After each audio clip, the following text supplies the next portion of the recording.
Quand vous venez en coaching avec moi, je vous fais passer en fait dans un workflow de questions.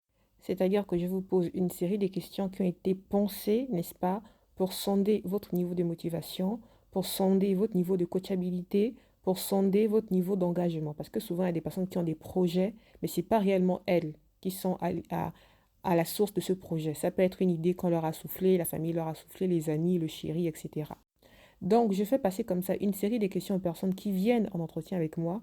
Comme ça, je vais sonder, essayer de définir c'est quoi leur carte du monde, c'est quoi leur occurrence, qu'est-ce qu'elles pensent, quelle est leur situation, qu'est-ce qu'elles pensent de la situation et pourquoi est-ce qu'elles pensent que cette situation est un problème pour elles.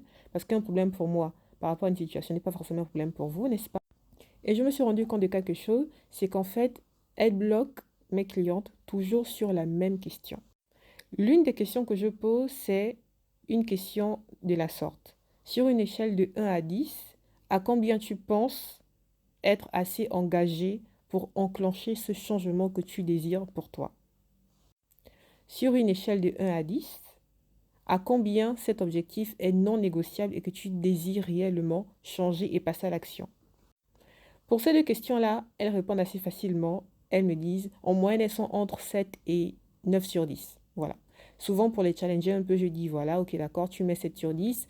Selon toi, qu'est-ce qu'on peut faire ensemble? Qu'est-ce que tu peux faire pour que cette motivation ou bien ce niveau d'engagement passe de 7 à 8 ou 8,59? Et elles savent toujours répondre. Par contre, où elles bug toujours, depuis que je pose cette série de questions, elles bug toujours à la même question. La voici. Sur une échelle de 1 à 10, à combien tu penses mériter ce changement-là? Il y en a même une qui m'a dit, Marissa, pourquoi tu me dis mériter? À quoi ça sert de dire mériter? Mais en fait, c'est justement là le point. Parce qu'il y a une différence entre ce qu'on veut de façon mentale et ce qu'on veut de façon émotionnelle et engageante. Et justement, la question de mérite t'engage totalement. Parce que tu peux vouloir comme ça atteindre un objectif, mais au fond de toi, tu penses ne pas le mériter. Alors que si je mets le doigt dessus en te demandant sur une échelle de 1 à 10, combien tu penses mériter d'atteindre cet objectif, forcément, ça te met face à tes insécurités, ça te met face à tes résistances, ça te met face à tes freins, à tes mécanisme d'auto-sabotage et là, ça devient intéressant de travailler. Maintenant, je vous retourne la question sur une échelle de 1 à 10, à combien vous méritez passer au niveau supérieur?